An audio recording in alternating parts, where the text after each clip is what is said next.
같이 찾아보겠습니다. 구약 성경 여호수아서 4장입니다.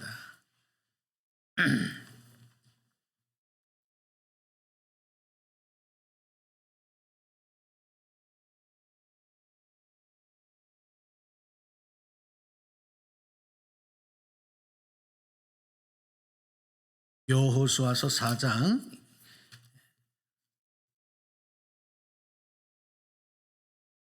1절에서 7절 말씀이 오늘 본문 말씀입니다. 4장 1절에서 7절 제가 받들어 봉독하겠습니다.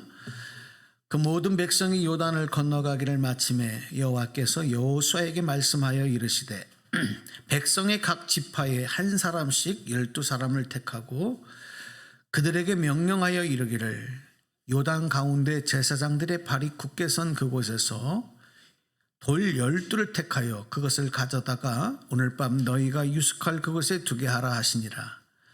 여호수아가 이스라엘 자손 중에서 각 지파에 한 사람씩 준비한 그 12사람을 불러 그들에게 이르되 요단 가운데로 들어가 너의 하나님 여호와의 궤 앞으로 가서 이스라엘 자손들의 지파수대로 각기 돌 한 개씩 가져다가 어깨에 매라. 이것이 너희 중에 표징이 되리라. 후일에 너희의 자손들이 물어 이르되 이 돌들은 무슨 뜻이냐 하거든 그들에게 이르기를 요단물이 여호와의 언약궤 앞에서 끊어졌나니 곧 언약궤가 요단을 건널 때에 요단물이 끊어졌으므로 이 돌들이 이스라엘 자손에게 영원히 기념이 되리라 하라 하니라. 아멘. 아멘. 할렐루야. 네. 벌써 2023년도 마지막 날이고요. 52주간의 또 마지막 주일을 맞았습니다.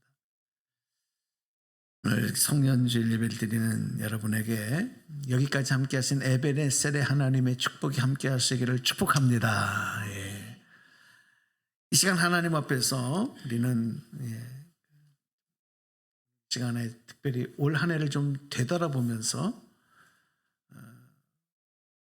회개와 새로운 각오의 다짐이 일어나는 그런 시간이 되었으면 좋겠습니다. 그런 마음으로 오늘 말씀을 좀 나누는데요. 이스라엘 자손들은 애굽을 탈출하고 출애굽한 뒤에 40년 동안 광야 생활을 했어요. 그리고 이제 그 광야 생활을 마치고 요단강을 건너기만 하면 이제 가나안 땅으로 들어갈 수 있는 그런 시점에 와 있었습니다. 그때에 그들의 상황은 어땠냐면 지금까지 출애굽 과정에서부터 40년 동안 자신들을 이끌어줬던 큰 두 지도자가 있었는데 바로 영적으로 제사장의 사명을 감당했던 아론과 그리고 모세. 이들이 그 시점에서는 다 하나님의 부름을 받고 그들을 떠나갔어요. 죽었다는 얘기예요. 그리고 이제 새로운 지도자인 여호수아와 함께 그 미래를 향해서 앞으로 엄청난 일들을 헤쳐가야 되는 그런 시점이 있었습니다.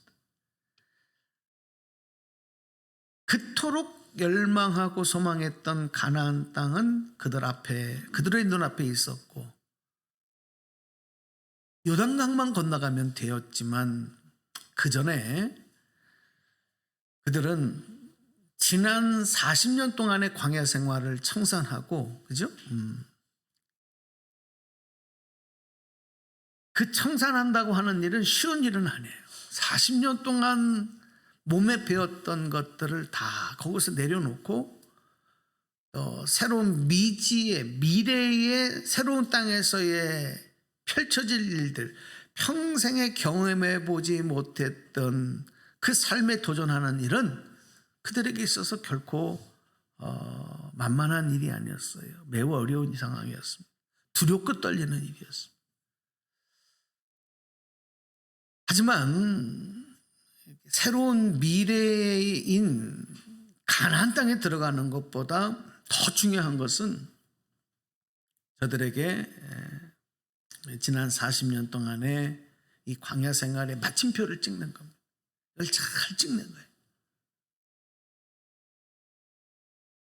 그것이 그들의 부끄러운 과거를 청산하는 얘기도 했고, 하나님 앞에서 지난날에 잘못된 것을 회개하고 새로운 다짐을 하는 그런 마침표이기도 했습니다.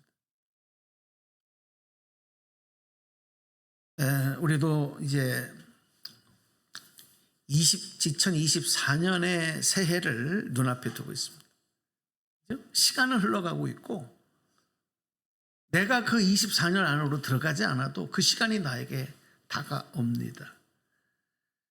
그리고 우리는 또 다시 24년도에 새로운 그 한 해를 시작할 것입니다. 그러나 그것보다 더 중요한 게 뭐예요?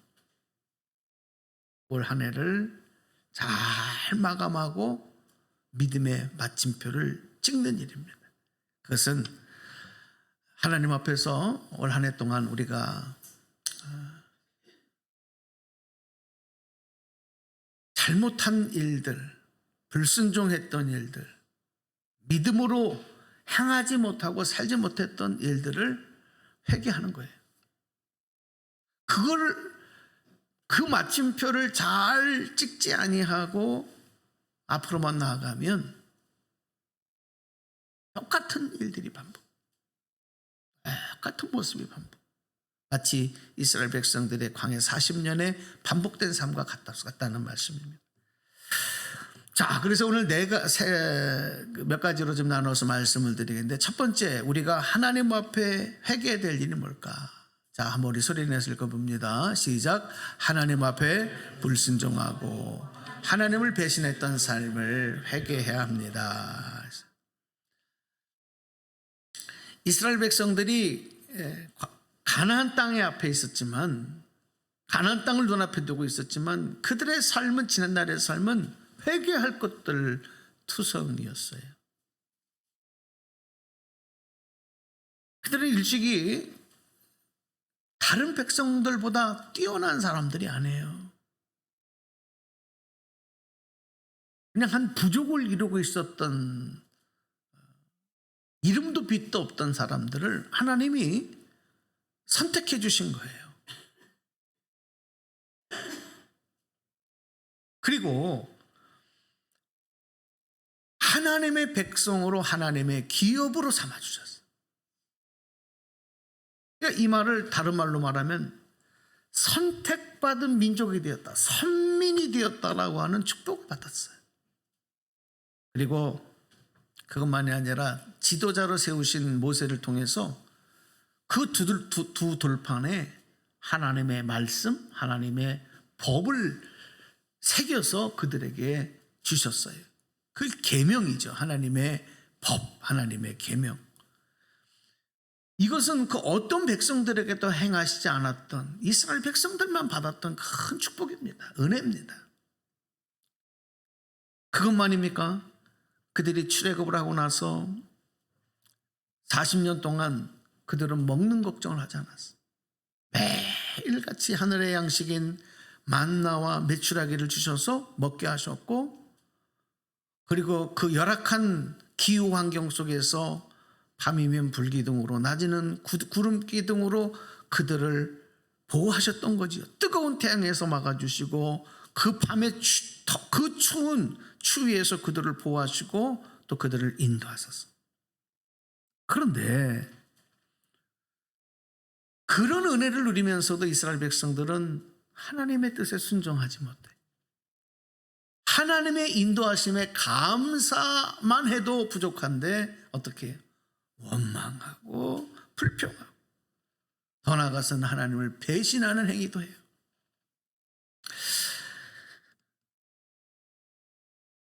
이런 전무후무한 복을 그들이 받고 누리면서도 그들은 감사가 아닌 원망과 불평으로 얼룩진 삶을 살아왔어요.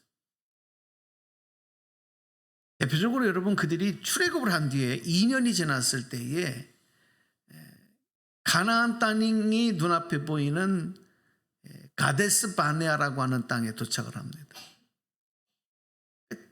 지금 출애굽하고 40년이 되었을 때 도착한 그 땅이 출애굽 광야 생활 2년 만에 도착했던 땅이에요.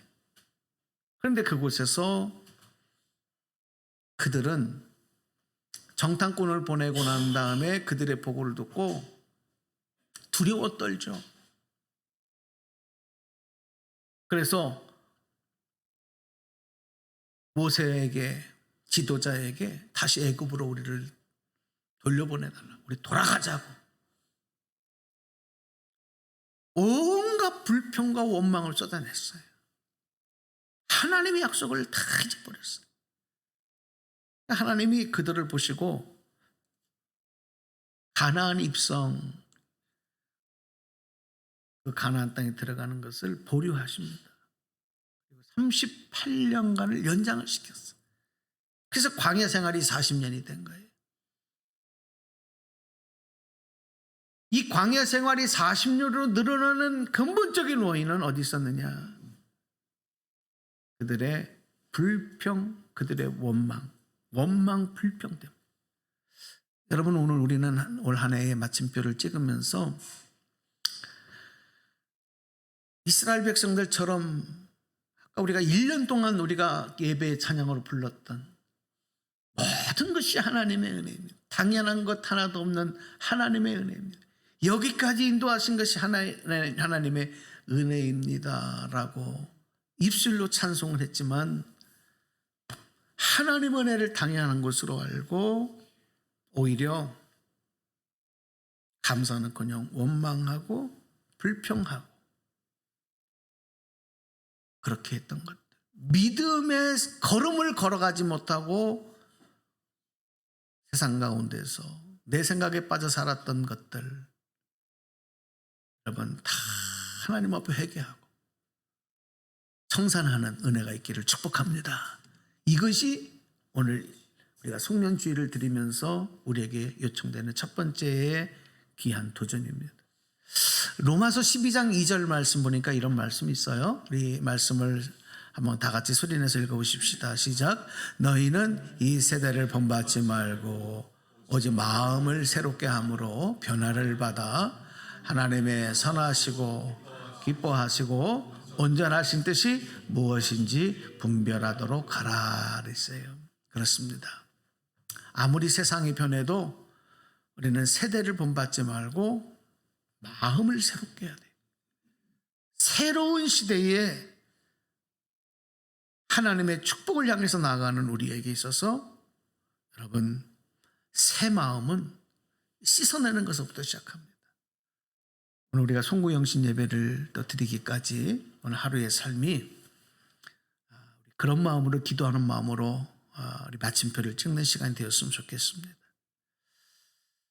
이스라엘 자손들은 불평, 원망, 불순종으로 얼룩졌던 이 광야 40년의 잘못을 시딤 땅에 묻어버렸습니다. 그리고 하나님의 말씀을 의지하고 순종할 수 있는 믿음으로 무장할 수 있는 정결한 심령으로 준비되었습니다. 그 증거가 무엇이냐면 그들의 고백을 통해서 알 수 있어요. 그들은 이렇게 고백합니다. 여호수아서 1장 16절 말씀인데요. 우리 표준세 번역으로 올려드렸습니다. 같이 읽어보십시다. 시작. 그들이 여호수아에게 대답하였다. 지금 우리에게 명령하신 것은 무엇이든지 다 하고 어디로 보내시든지 그리로 가겠습니다. 할렐루야. 네. 이러한 고백이 터져 나온 거예요. 왜? 지난날에 40년에 그들의 모든 잘못이 시딤 땅에 묻어졌기 때문에 그래요. 하나님 앞에 회개하고 청산했기 때문에 나타났던 것입니다. 나약한 모습 그대로는, 옛 모습 그대로는 아무리 하나님이 우리에게 새 날을 주시고 새 시대를 열어주셔도, 아무리 해가 바뀌고 새로운 새해가 반복돼서 다가온다 하더라도 우리는 결코 승리의 주인공이 될 수 없습니다.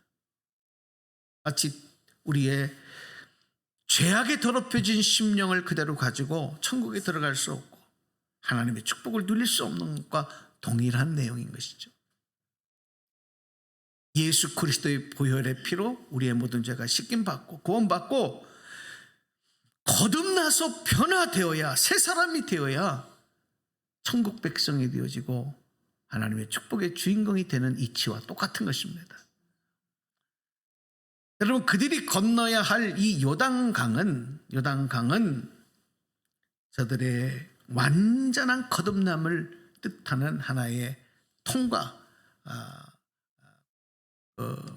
관문이라고 우리가 생각할 수가 있습니다. 물로 죄 씻김을 받는 세례를 세례 요한이 베풀었고 예수님께서도 그 요단강에서 세례를 받으셨듯이 하나님의 자녀가 되기 위해서 우리가 세례를 받고 죄 씻음을 받는 그 의례를 통해서 하나님의 자녀가 되는 것과도 같은 의미입니다. 지난날에 잘못된 것을 주님 앞에 고백하면 주님이 다 씻어주시고 우리에게 새로운 심령으로 새로운 기회로 허락할 줄로 믿습니다. 자, 두 번째 우리가 하나님 앞에 해야 될 또 하나의 우리의 다짐이 필요합니다. 자, 두 번째 말씀 읽어보겠습니다. 시작. 끊임없는 노력과 수고를 각오해야 합니다. 여러분, 이스라엘 백성들이 요단강을 건너서 가나안 땅에 들어갔다고 해서 다 끝난 게 아니에요. 발로 가나안 땅을 밟았다고 해서 끝난 게 아닙니다. 그때부터 시작인 것이 뭐냐? 가나안 땅은 광야보다는 비교할 수 없을 만큼 기름진 땅이고 풍요로운 땅입니다. 그러나 그 좋은 땅도 그냥 얻어지는 게 아니라는 거예요. 그냥 얻어지는 게 아니에요. 왜냐하면 그 가나안 땅에는 이미 그들보다도 훨씬 발전되었고 강력하고 신체적으로나 모든 것에서 뛰어난 이 가나안의 7 족속이 이미 그 땅을 차지하고 있었기 때문에, 그러므로 그 땅에 들어가려면 어떻게 해야 됩니까? 그 가나안의 7 원주민들과 싸워야 돼요. 그들을 멸절시켜야만 그 땅을 차지할 수 있는 거예요. 그 일이 쉽습니까? 쉽지 않습니다. 그 일을 이루기 위해서는 어떻게 됩니까? 목숨을 걸어요. 끊임없는 싸움과 수고와 노력이 필요한 것이죠. 그 첫 번째 수고로 그들은 다시 가나안 땅에 12정탐꾼을 보냈고, 그 12정탐꾼은 어떻게 합니까? 사명을 가지고 자기들의 목숨을 걸고 백성들을 위해서 맡은 바 사명을 감당합니다. 그리고 범람한 요단강을 순종의 믿음을 통해서 그 강을 건넌 이후에 하나님의 명령대로 요단강에서, 이제 오늘 본문에 기록된 말씀이잖아요, 각 지파의 대표자들이 그 요단강에서 각각 돌 하나씩을 가져오게 만들어요. 그리고 그 12개의 돌로 기념비를 세우게 하셨어요. 자, 말씀 다시 한번 보겠습니다. 오늘 본문에 기록된 여호수아서 4장 2절에 3절 말씀입니다. 우리 앞을 보시고 읽어보겠습니다. 새 번역입니다. 시작. 너는 백성 가운데서 각 지파마다 한 사람씩 12사람을 뽑아서 세워라. 그리고 그들에게 제사장들의 발이 굳게 선 그곳 요단강 가운데서 돌 12개를 가져다가 오늘 밤 그들이 머무를 곳에 두라고 하여라. 네. 하나님께서는 이스라엘 백성들을 너무 잘 알아요. 그들의 습성을. 오늘은 예했다가 내일에 가서는 뒤돌아서고 상처받고 또 원망하고 불평하고 하나님을 자주 배신하고 하나님의 은혜를 쉽게 잊어버리고, 그래서 이 요단강을 건넌 후에 오늘 이 명령을 하신 거예요. 이유는 뭐냐? 잊지 않게 하기 위해서 그들에게 또 다른 수고를 주시는 겁니다. 요단강에서 돌 12개를 취해서 그 기념비에 하나님의 주신 은혜를 새겨놓는 그런 기념비를 쌓게 하신 거죠. 여러분, 이스라엘 백성들, 이 자손들 앞에는 지금 할 일이 산더미 같아요. 갈 길이 멀어요. 너무너무 많은 장애물들이 있어요. 그러나 그것보다 더 중요한 일은 하나님의 지금까지 함께 하시고 인도하셨던 은혜를 그 기념비에 새겨놓고 그 기념비를 세우는 일입니다. 왜? 잊지 않아야 되기 때문에. 여러분, 하나님 은혜를 잊지 마시기 바랍니다. 우리가 새해를 맞이하는 것보다 더 중요한 것은 지금까지 인도하신 하나님의 은혜를 잊지 않고 기억하는 겁니다. 그리고 후손들이 나중에 저게 뭡니까? 라고 물어볼 때에도 그걸 이야기해 줄 수 있어요. 바라기는 오늘 이 시간이 여러분의 심령에 이 에베네셀의 기념비를 세우는 은혜의 축복의 시간이 되기를 축원합니다. 네, 세 번째 우리가 해야 될 수고가 있습니다. 읽어보겠습니다. 시작. 순종의 믿음으로 무기 삼고 싸워서 승리해야 합니다. 네. 이스라엘 자손들이 비가 많이 오는 우기에 이제 요단강이 범람하잖아요.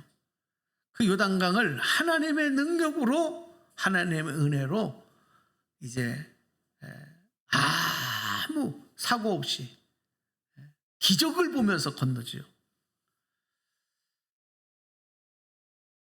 믿음으로 순종하고 믿음의 발을 옮겨 놓기만 하면 하나님께서 길을 열어주시는 그 기적을 보면서 그 길을 걸어간 거예요.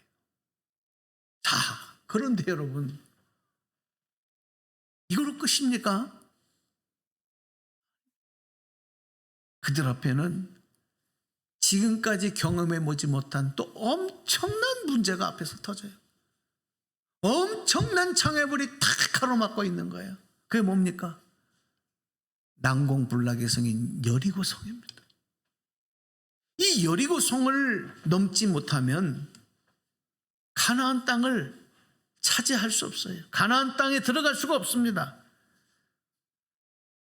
이 여리고성은 이스라엘 자손들이 다 자기들의 지혜와 자기들의 힘과 자기들의 군대의 무기와 전략을 가지고는 함락시킬 수 없는 성입니다.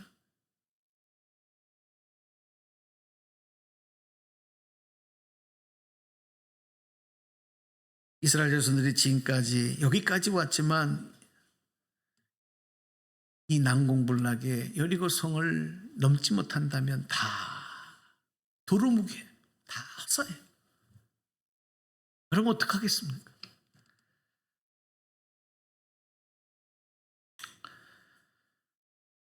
근데 하나님은 저들에게 그 성을 향하여 나아가라는 거예요. 그리고 가나안 땅에 있는 7 족속, 가나안 족속, 헷 족속, 여부스 족속, 브리스 족속, 히위 족속, 아모리 족속, 기르가스 족속을 모두 물리치라. 인간적으로 생각할 때는 불가능한 명령을 하시죠. 도저히 할 수 없는 거예요. 도저히 넘어갈 수 없는 거예요. 여러분 생각해 보십시오. 왜 하나님은 이런 명령을 저들에게 내리셨을까요? 도저히 저들의 힘으로 넘을 수 없는 여리고성을 그들 앞에 막아놓으시고 도저히 저들의 힘으로는 이길 수 없는 가나안의 7 족속들과 싸워 그들을 멸절하라고 하는 명령을 하나님 모르셔서, 이스라엘 자손들의 상황을 모르셔서 그런 명령을 하셨을까요? 아닙니다. 그 명령을 하신 이유는, 그 의미는 무엇이냐 하면 하나님께서 싸워주시고 하나님께서 승리를 주시겠다는 약속인 줄로 믿습니다. 여러분 이걸 잘 들으셔야 돼요.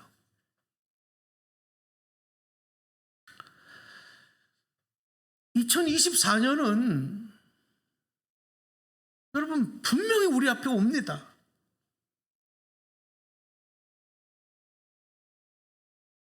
지금까지 하나님 은혜로 우리가 여기까지 왔기 때문에 이제 오늘 하루만 잘 넘어가면 내일이면 우리 앞에 쫙 펼쳐져요. 마치 이스라엘 백성들이 범람한 요단강을 은혜로 건넜을 때 가나안 땅이 쫙 펼쳐진 것처럼, 그러나 그들 앞에 여리고성이 가로막고 있었던 것처럼 여러분 2024년도에도 이 여리고성과 같은, 그리고 우리의 인생에 산적한 가나안의 7 족속과 같은 문제들이 우리 앞을 방해할 것입니다. 그들과 싸우기 위해서, 그것을 이기기 위해서는 믿음의 도전이 필요합니다.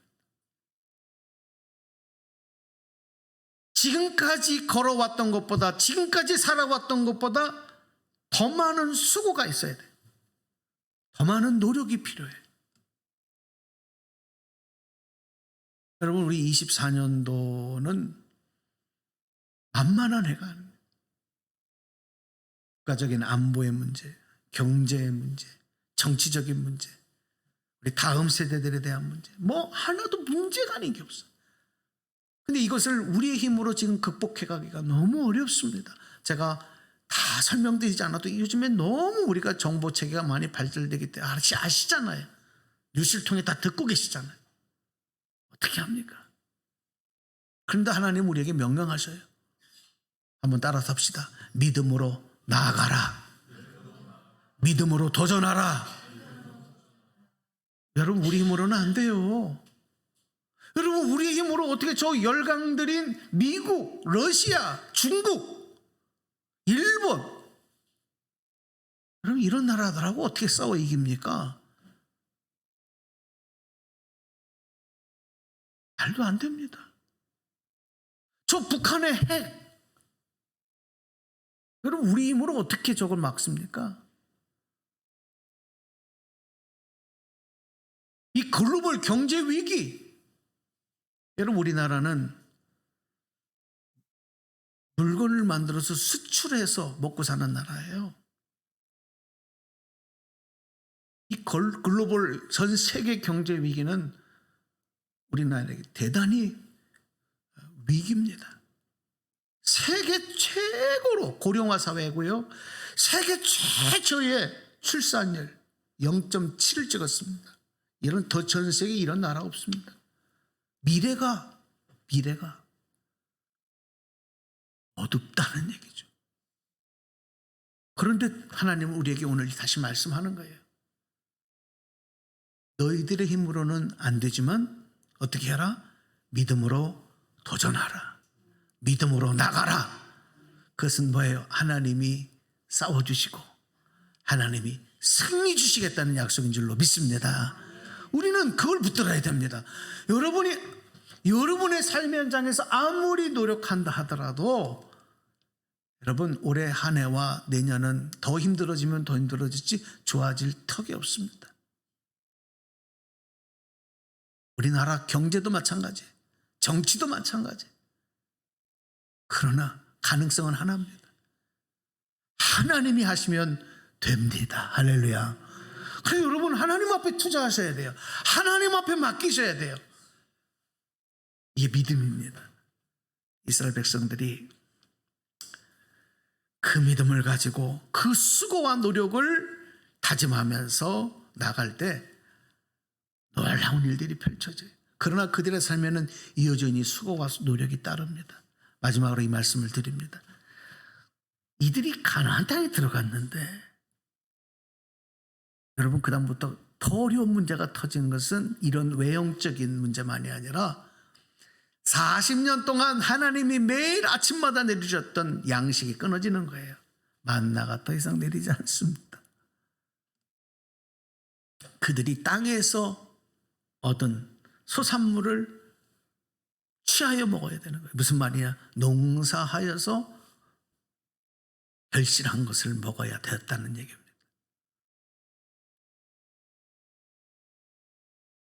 촉과 꿀이 흐르는 땅을 그들에게 허락하시면서 그들에게는 더 많은 노동과 더 많은 노력과 수고가 따르는 거예요. 여러분, 이것도 하나님의 뜻이세요. 왜 그러셨을까? 거저 주시던 것을 이제는 거저 주시지 않아요. 더 많은 수고와 노력을 통해서 얻는 그 축복을 통해서 하나님의 더 많은 은혜를 깨달으라는 거예요. 더 많이 감사하라는 것입니다. 그렇습니다. 여러분, 새해가 되어져서 여러분의 삶이 더 바빠지고 더 일거리가 많아지고 하나님 앞에 집중하지 못하게 하는 일들이 우리 앞에 산적할 때에 그 일로 인해서 하나님을 원망하고 불평하고 하나님을 등지고 그 주신 은혜와 축복과 기회가 믿음의 방해물이 되지 않기를, 여러분, 그렇게 되기 위해서 최선의 노력을 기울여야 합니다. 그래서 바빠질수록 시간 관리를 더 잘하시고 영성 관리를 더 잘하시고 더 부지런하게 더 철저하게 믿음 생활에 성공하는 그런 새해를 여러분 맞이하셔서 모두가 다 축복의 주인공 되시는 은혜가 있기를 주님의 이름으로 축원합니다. 예.